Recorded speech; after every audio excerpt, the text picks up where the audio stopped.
Okay, so we're holding in Perek Mem Dalid, Posik Chof Beis, Vanomer al Adoni, Lo Yuchal Hana'ar La'azoiv Es Oviv, Ve'ozav Es Oviv Omeis.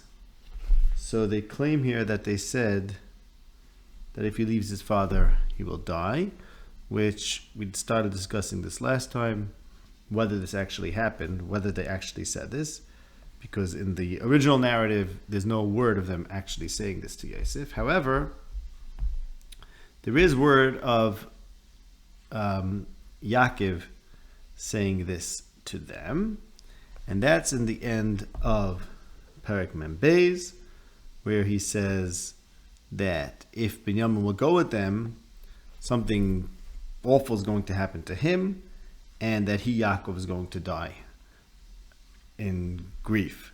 So the two possible meanings of Vames in this pasuk, in Pasuk Beis, which the Mefarshim split up on this question, whether Vames in this pasuk is referring to the Nar or the Aviv. Both of them are really present in that pasuk, in the end of Perek Mem Beis. Now, the fact that they're saying something, they're claiming something, claiming that they said something which in the story happened, was only said by their father, that's consistent with something which we've been discussing, which is that Yehuda is presenting a story that didn't necessarily happen factually, but he's presenting the story that's consistent with Yosef's offer of shalom, because Yosef ended Parshas Miketz with Alu l'shalom el avichem. So he's committed to the shalom of their father.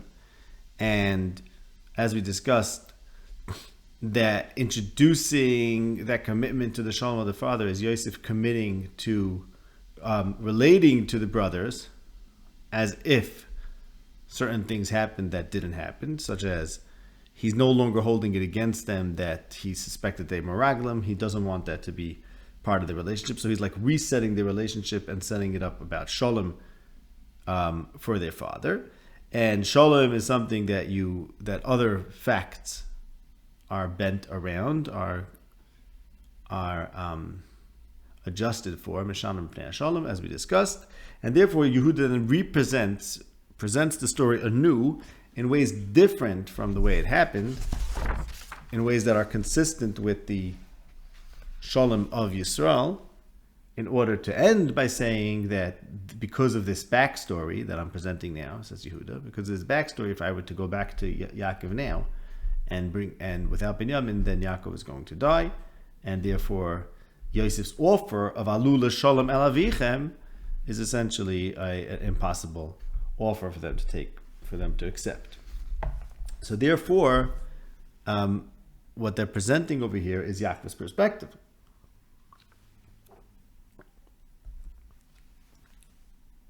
Because the whole point of Yehuda's argument is, here you're telling me something, Shalom Avichem, Shalom Alu Shalom El Avichem, here's how matters stand from the perspective of my father's Shalom. And furthermore, what's the whole argument that Yehuda's making? That Yaakov said that just like something happened to Yosef, who died, as it says in Pasuk Chaf, and as we mentioned also, furthermore, they originally did not tell Yosef that their brother had died. They said he's missing, but here they claim he died, which is what Yaakov assumed, that he was dead, because here they're speaking from the perspective of Yaakov. And the whole argument of Yaakov is that since he assumes that Yosef died, so he also is concerned that Binyamin is going to die. That's the whole argument of Yehuda.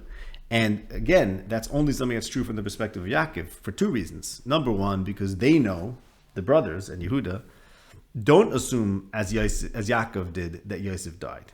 Yaakov says Yosef didn't return, it must be that he was Taraf Yosef, but they know that that's not the case. So they don't have reason to believe that Yosef is going to die. Therefore, they don't have reason to believe Binyamin is going to die. Furthermore, the whole concern that Binyamin is going to die, they know that that's not a concern, because actually they offered in the end of Parshas Miketz that the person who stole the Gevir should die, and Yosef said, no way, he's going to be an Eved. So the last thing that's happening to Binyamin is that he's dying.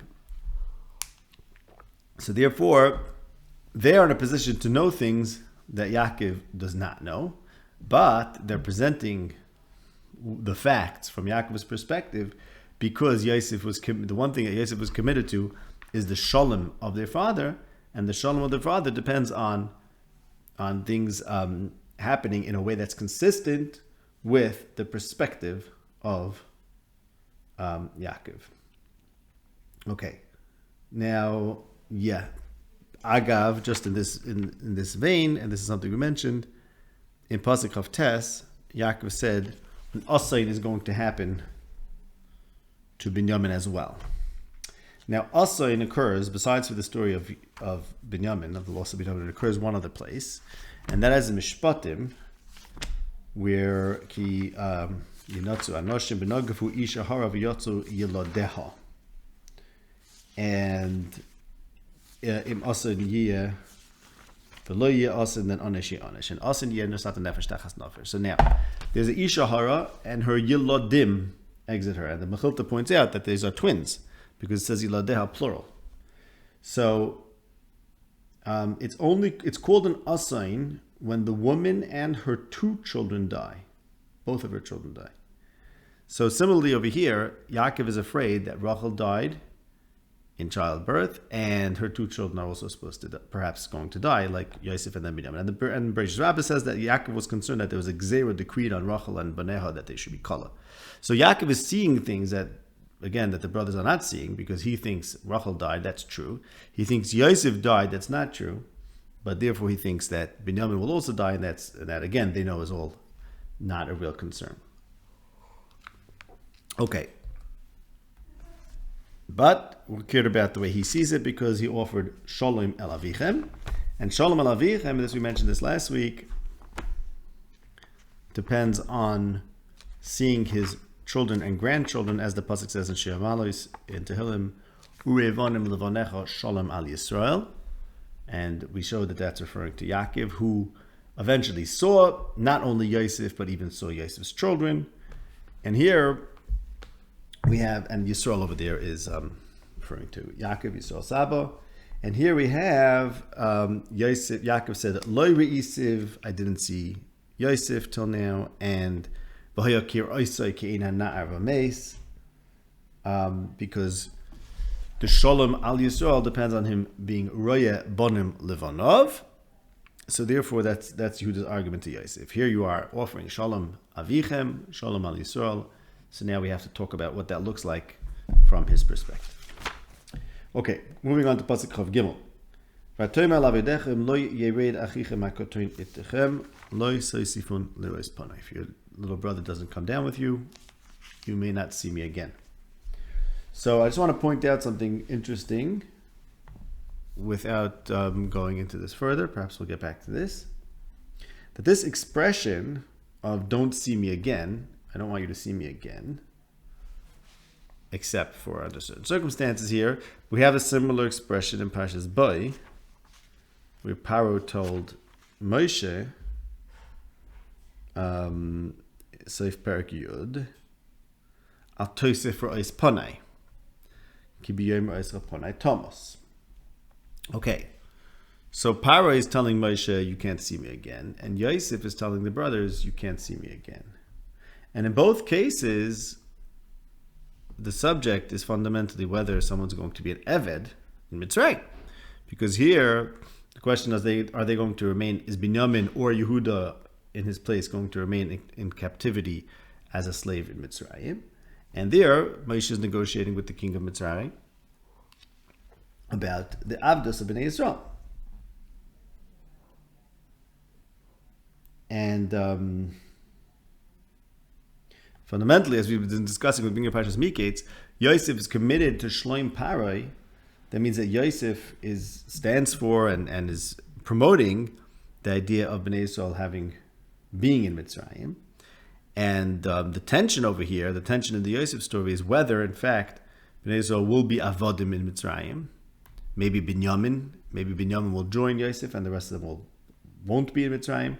Or whether but the point is that there will be something stuck in Mitzrayim along with Yosef, or there will be a reunification between Yosef and the brothers, which is foreshadowing Yetzias Mitzrayim. Meaning Yosef's choosing, Yosef's Shvi, Yosef's Avdus, and then Yosef's choosing to commit to Shloim Parei is foreshadowing the question of whether Bnei Yisrael are going to be Avodim, and whether they're going to be partners with Parei, or they're going to actually leave Mitzrayim, as we discussed in Mizmor Pei Aleph, where it talks about Yosef being removed from Sevel, and there it says, Anochi Hashem Elokecha Hama'alcha Me'eretz Mitzrayim, because Yosef being freed from Sevel and then eventually having the possibility, the potential to leave Mitzrayim, which he doesn't leave, instead he commits to Shloim Parei, as we discussed at length. But the point is that the story of Yosef and the question of whether he is an Eved, or whether he's Shvi, and where his stance is Klapi Mitzrayim, is foreshadowing the story of Bnei Yisrael. So similarly, in this juncture, with this critical juncture where there's risk of someone becoming an Eved in Mitzrayim, we have this same expression of not seeing his face. And here it begins, Ki Chamoicha Chafar. I just want to point out a few parallels. Ki Chamoicha Chafar. So Yosef here is functioning like Parei will function in the future, negotiating for the freedom of Bnei Yisrael with the leader. Here, Yehuda, there, Moshe. And here he's demanding the little brother to come. And Yehuda says, I'll be an Eved. And then he vayitin koilei bebechi, and there the bechoris all die.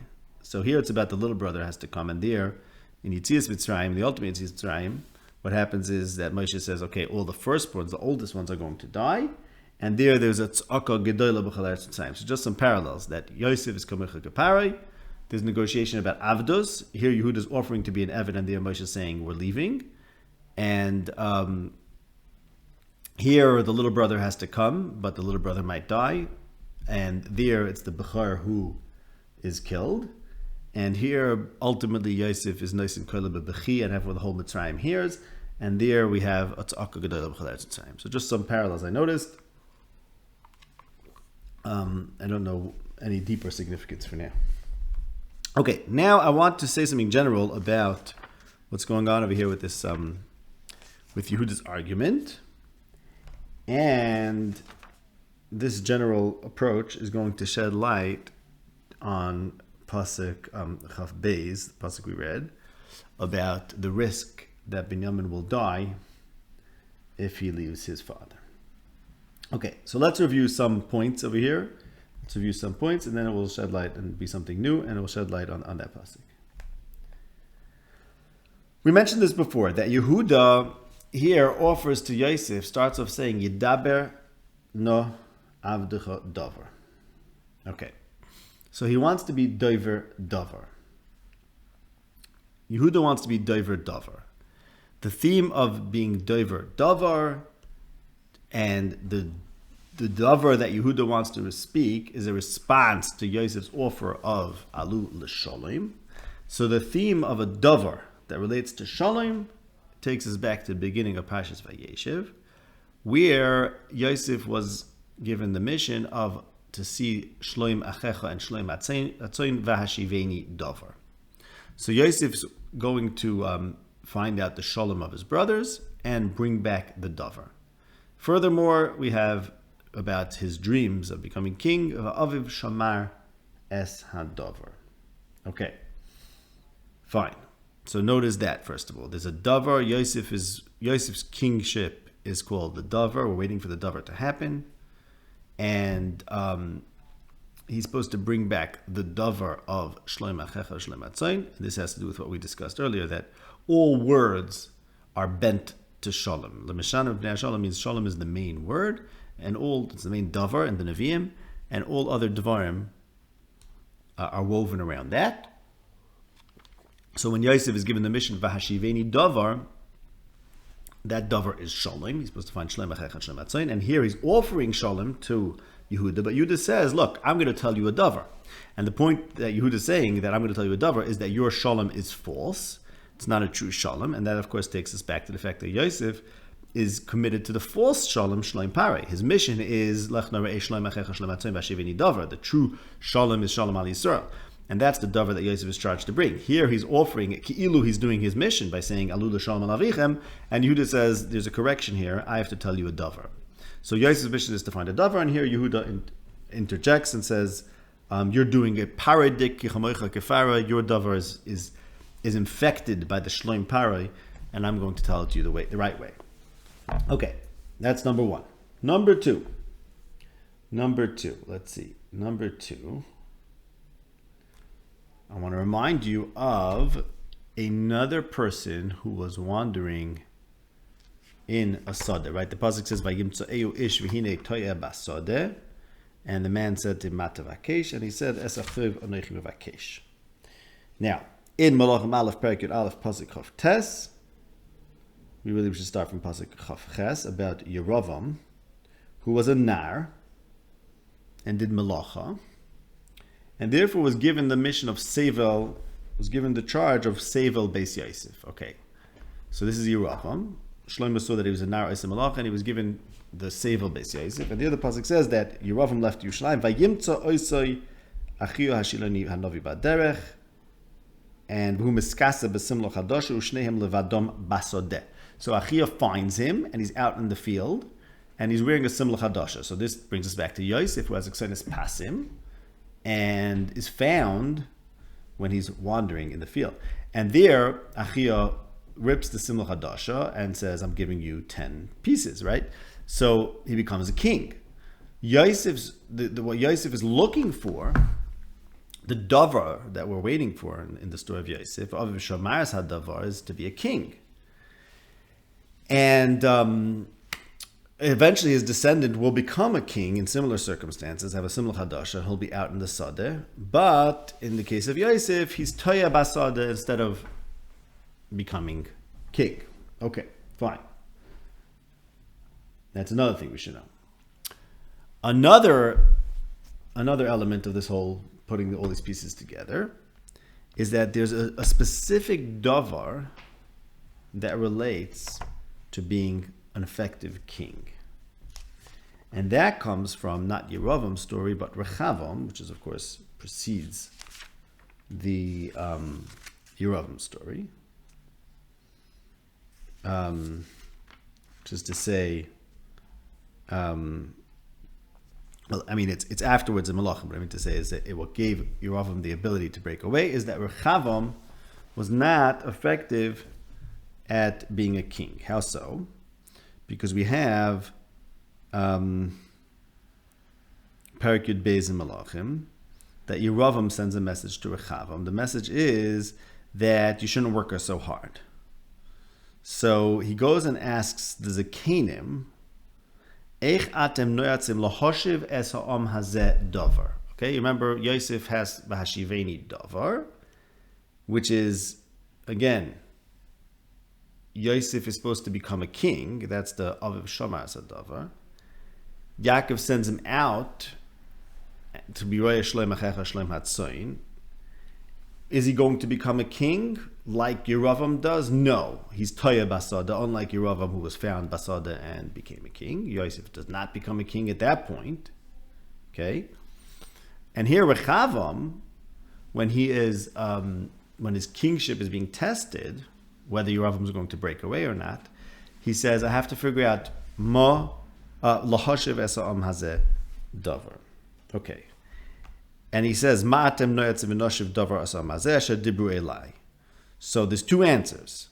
The Zekanim tell him, Im hayoim tiyeh eved lo am hazeh va'avadetom.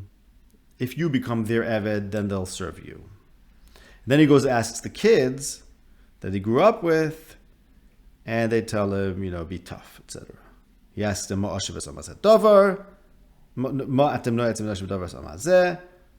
the answer is, be tough to them. They come back to him on the third day, and he answers them, kosher, and vaydaber aleim katzas hayelodim, and he didn't listen to the people because this was a siba me'es Hashem, leman hakem as devar asher diba b'yad achi Hashem. Fine.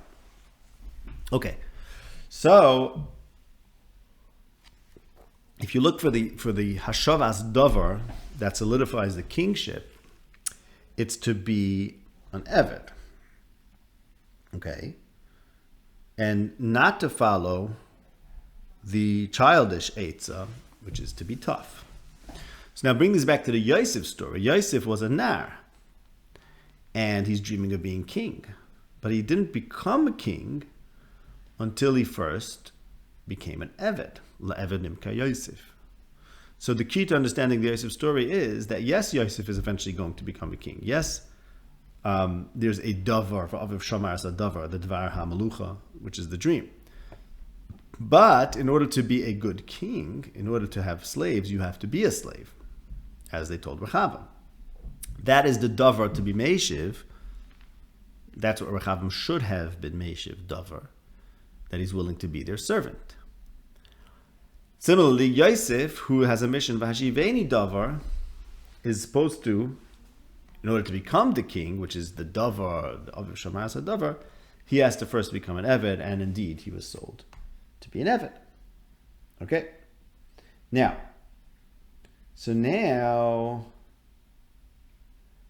there's one more Ma'amakim, but okay, we'll get to that last. So now what's happening in the Yehuda story, Vayigash Elav Yehuda, and he's offering a davar, Yidaber davar, and he's correcting the davar of Yosef, Alu l'sham lavichim, he's saying, no, that's insufficient. And what's his davar essentially?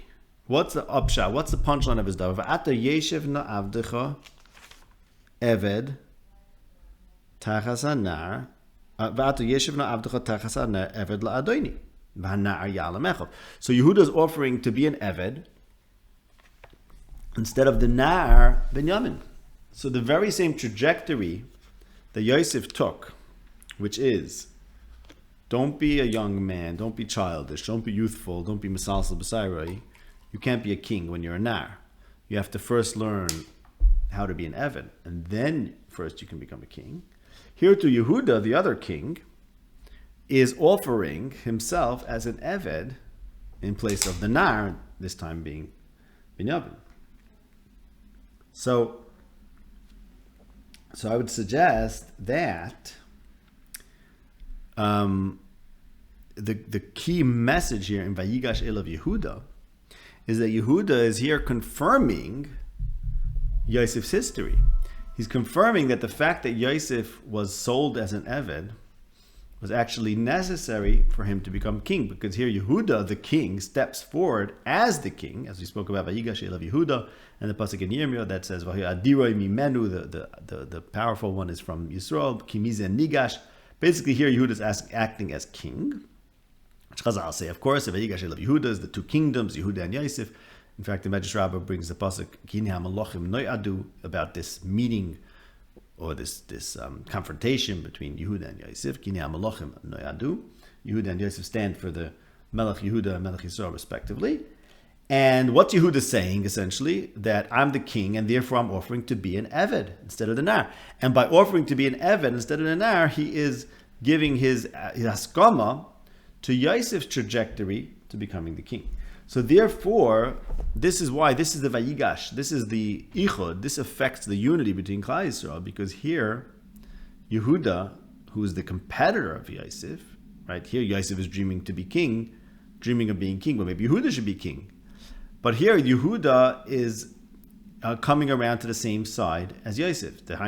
He's recognizing that you can, in fact, be king as long as you're first an Eved, because he's offering to be an Eved instead of the Nar, which is exactly what would have affected unity among Klal Yisrael, because Rechavam, had he only recognized this message of V'hashiveni davar is, I'm willing to be an Eved and serve them, when you have that davar, then you'll have unity among the people. You won't have that split between Rechavam and Yeravam. So Yeravam was Basada and he was given part of the kingdom. And Rechavam didn't unify the people by recognizing that you have to be an Eved. So here the Vayigash Elav Yehuda is working against that, saying, look, we can all be on the same page as long as we all know this side of Malchus, of how to be a king, is to be an Eved. That's where Yehuda and Yosef come together, because both Yosef went through that trajectory, became a king in Mitzrayim, and but he had to first learn to be an Eved. So the whole story of the fact that he was sold because they were jealous of him is actually what made the dreams come true, because it's what enabled him to be a king. And Yehuda as well is now willing to be an Eved instead of being a king, because he recognizes what it means to be able to be a king. And in that regard, Vayigash Elav Yehuda, in that regard, Yehuda and Yosef are now united. Okay? So Yudaber no Avducha Davar is the Vashivedi Davar. He's teaching the Dvar HaMalucha to Yosef, and they actually both agree, because this offer of being an Eved is actually the in other words, Yehuda's offer to be an Eved, which he's saying is the true Davar. The true Davar that a king has to know is actually the story of Yosef's life. So this is where they come to agree with each other. Okay, now we'll get back to the pasuk that I started with, because now we'll get to one other source, which is actually not necessary, but makes the points I was saying before much more compelling. There's another brother that was sent to his brothers to find out about their shalom. And during that mission facilitated him becoming king. And that is, of course, David HaMelech, who sent his brothers, Shmuel Aleph, Perek Yud Zayin. Yishai tells David, take this to your brothers, as achecha tifkoid l'shalom ve'es arubasam tikach. Okay, find out their shalom and take their aruba, whatever aruba means, but Chazal connected to Yehuda, who's Orav es hanar. So Yehuda was an Orav for Binyamin, and their Shaul from Binyamin is waging war, and the brothers of David are part of his army, and David has to go find their shalom and take their aruba. Okay, and David leaves the sheep. This is, of course, brings it back to Vayeshev, where there's sheep, and he has to find out how his brothers are doing. And when David gets there, he hears Goliath, Vaydaber kadvar ma'ele, and David asks people what's going to happen to whoever kills Goliath, and he told him Kadavar Hazeh, and his brother gets upset and says, where do you leave the sheep? And David says, what have I done? Haloi davarhu. And then it says he went to someone else, Vayomer Kadavar Hazeh, Vayeshivuhu ha'am davar, Kadavar Harishin. So that's Lashon, Vayeshivuhu ha'am davar. So just like Yosef was sent to his brothers, Lechna ve'shlem achech ve'shlem atzon v'hashiveni davar, so to David, in this case, leaving the tzayin, but going to find out the shleim of his brothers, okay, whatever the reason is for that. And he finds out this davar, the Vayeshivuhu davar, is go kill Goliath, and that's what you need to do, and then the king is going to give you his daughter, and so on and so forth. Fine. Right? His daughter? Yeah. Okay. Fine. So what does that tell us? That Yosef going to his brothers is potentially what's going to make him into the king. Just like when David went to his brothers, he was El Gedula. And just like Yeravam was Basada and he became king, so to Yosef, when he went to his brothers and was Toya Basada, was supposed to maybe become king. And maybe we'll get to this soon, that in the case of David, the concern is where do you leave the sheep? In the case of Shaul, who's looking for the asoinis, so there's also this looking for animals, and then the Shmuel tells him your father's no longer, they're not worried about the sheep anymore, they're worried about you. And Yosef has to go see Shlem Achecha Shlem Hatzayin, and he's Toya Basada, he's lost instead of the sheep that he's looking for, or supposed to be looking for. In the case of Shaul, there's lost asoinis, and here Yosef is Toya Basada. Okay, that's something we spoke about at the beginning of Vayeshev. So that's what I want to bring, just that this story ties in also. Now, let's go further, and this will bring back to the pasuk here, I think. So once we have the Shmuel Aleph Perek Yud Zayin connected to the beginning of Vayeshev, that we know already. But now we know that we have to read this into Vayigash as well, because here Yehuda is correcting the davar, right? The Dvar HaMalucha, the V'hashiv Esam davar to become a king. There's one davar. The davar of shalom that a king has to know. A king has to make shalom. That's his role. And how does he make shalom? Imatim tiya eved lo amazeh. That's the way you got to do it. You have to be an eved. So that's the key secret, the word that the king has to know, and that's what Yosef has to learn. Okay. Now we look at the David story in Shmuel Aleph Perek Yud Zayin, where there's Hashavas David, and we'll notice a few other connections. Right after he killed killed Goliath. So, Perek Yud Ches there in Shmuel, we have the only other place in Tanakh we have the expression of a nefesh tying with another nefesh. V'nefesh Yehonason nikshra b'nefesh David v'yehavehu Yehonason kenafshe. Okay, so in our parasha Vayigash we have Nafshay Kshuv and Nafshay, Yaakov and Binyamin are tied together, whatever that means exactly.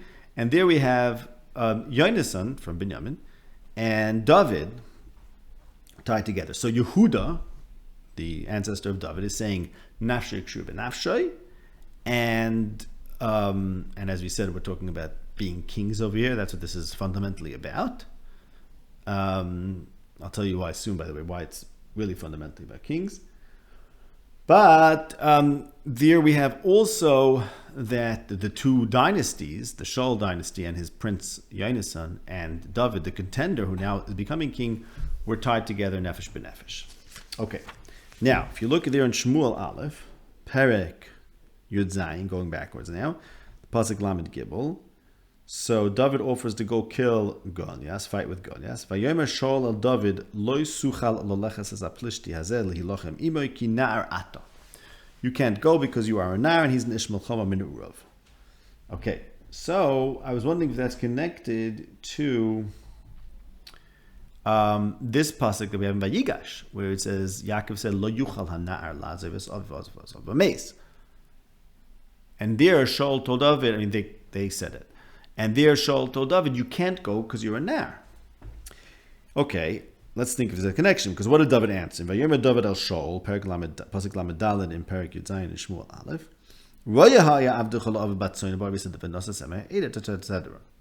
You're telling me I'm a nar and I can't go fight Goliath. Actually, when I was a shepherd, I have experience with wild animals, and I killed a lion, I killed a bear, so I can kill Goliath too.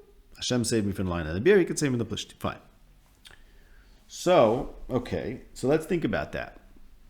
Who was a shepherd that did not successfully fend off a lion and or a bear? That would be Yosef. Because Yosef was Royas Echav Bat Zayin. And Yaakov said, Taraf Yosef. So Yaakov thought that unlike David, who was a nar, and therefore can't face the dangers of the big bad world, such as Goliath, but actually, he said to Shaul, no, actually being a shepherd trained him for facing dangerous things because he killed a Ari and a Daiv. Yaakov thought that Yosef was unsuccessful as a shepherd who protects his flock from the wild animals. He's Taraf, which, of course, reading it into the story means Yosef cannot become a king because David becomes king when he finds Shalem Achiv, by virtue of the fact that as a shepherd, he was not Taraf. In fact, he protected his flock from the Ari and the Daiv. Yosef is the opposite of that. Yosef does not become king. Okay? So now let's see whether the Lo Suchal Lo Leches that Shaul said to David is connected to Lo Yuchal Hanar Lazarus of Binyamin. I think it is. Because why did Yaakov say Binyamin was going to die? Because he thought Yosef died. He thought Yosef dies. It means he thought that Yosef was not like David, who became a king after he became a shepherd because he knows how to defend his sheep from the Ari and the Daiv. On the contrary, Yosef does not know how to defend his sheep. So that means Yosef is not going to be king, and he died. And similarly, Binyamin is not going to be king. He's going to die. And let me explain to you what I mean by that. Where does kingship come in? Why am I saying that anyone who can't be king is going to die? Okay, so Yosef is not a king, so he dies. Meaning, just because Yosef is not David, the way David became a king is because he takes such good care of the sheep. He cares so much about the sheep, and he's so committed to them that he's even able to kill a lion and a bear. And once he does that, he's able to defeat the great enemy Goliath. Okay, so Yosef is not that. Okay, so he's not a king. Why does he die? And why would it follow that then Binyamin also is going to die? Just because he can't be king? The answer is, so what did we say before? That Yaakov thought that there was a Gzeira on Zara Shel Rachel. Let me explain to you what that means. Because taking us back to Parshas Vayetze, I won't go into this by Riches, but the pasuk that says, "Ve'enei le'ah rakas v'yochel hoyzi yifas toyer yifas mare." So I'll just say it briefly.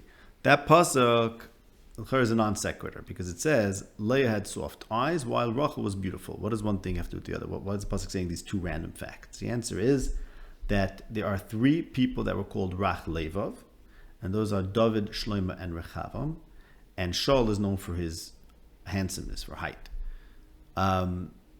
So this is the pasuk is contrasting the worthiness of Rachel and Leah to make kings. Leah has soft eyes. Eyes are the window to the lave. So that means her inside is soft, while Rachel was beautiful. So the question is, what is better if you want to make a king? Do you want to have someone good looking, such as Shaul? That's the first move in Klal Yisrael. Or do you want to have people who have Rach Lev, like the three great kings from Yehuda, meaning the three kings that ruled over the United Kingdom, Shlomo, David, Shlomo, and Rechavam. So that's Yaakov's choice over there. He's trying to figure out which wife to take to make a king. Now, why would Yaakov look to make a king? That's a different story. Why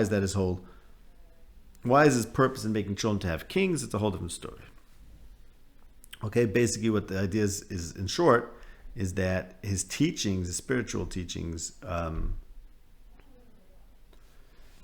could have depended on a different political power. That would be Avimelech. But by leaving Beersheba, he says, Chazal says he left the Shavu. He didn't want to make a bris with Avimelech. He wanted to have political power within his students, which means that he has to create a new Am with the new powers. Okay. Al Kapanim, the point is that Yaakov's making children is seeking who he should make a king. And that's why Yosef, if he can't be a king because his shepherding didn't succeed in teaching him how to stand up to the Ari and the Dov, which is the well-trodden path to kingship that David took and Yosef could have theoretically taken as well. If it didn't work for Yosef, that means he's not supposed to be king. That means he's not supposed to live. And maybe that's why Rachel died. And therefore, Binyamin will die as well. So that's the story over here. That's why it follows that Binyamin will die, because he, like Yosef, doesn't have the training. He's a nar. Yosef had the training, meaning of a shepherd, but it didn't work. And Behu nar is Yosef Ayirecham Zabatzim Behu nar, but it didn't work for Yosef. Here, this nar, Binyamin, I don't even know if he did shepherding at all, but maybe he didn't bother. But the point is, he's also now en lo yisuch alaleches. You can't face the dangers of the world like David couldn't face Goliath. Okay. Nonetheless, says Yehuda, even though from Yaakov's perspective, Yosef and Binyamin are failures, or maybe failures, nonetheless, nafshay kshur benafshay.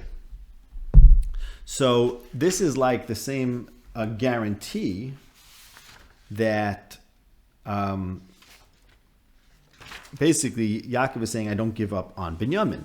So similarly, Yehuda refuses to give up on Binyamin, and he underwrites him. He takes arvus for him. He guarantees him.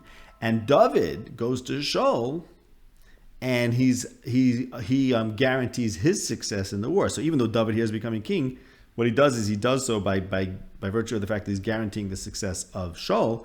And all this points to that Nefesh Yehonas sons Niksha ben Nefesh David, meaning that there's a fundamental unity between these two camps, even though despite the differences between them. So that's what I want to point out is happening with it. Despite the fact that maybe Binyamin cannot be a king, and maybe Yosef cannot be a king from Yaakov's perspective. Remember, before I was saying Vigesh Yehuda means now they're on the same page.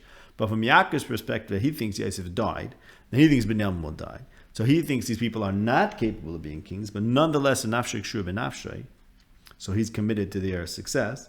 Similarly, David is doing the same thing for Shaul, that even though Shaul is losing his kingdom and David is gaining it, David and Shaul are united. Okay, so yeah, that is all. We'll leave it at that. Okay, wait, let me summarize though, because it's a little bit abrupt. To summarize, what are we saying? Just that the Iker message of Yehuda here is that I, King Yehuda, recognize that it's important for me to be an Eved. That is the punchline, the climax of his Dibur of Devarim.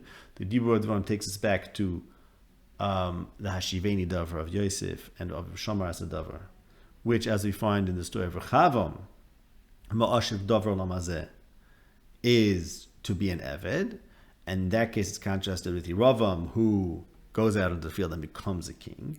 Yosef didn't do that because he wasn't yet an Eved. Here, Yehuda and Yosef are on the same page because Yehuda is also becoming an Eved like Yosef was in Mitzrayim, who is willing to become an Eved. That's what's happening from Yehuda's perspective. From Yaakov's perspective, Yosef is dead and Binyamin will die too, because they are not David. That is to say, their Re'iyas Tzayin did not lead them to protect from that Re'iyah and the David, and therefore trained to be a king.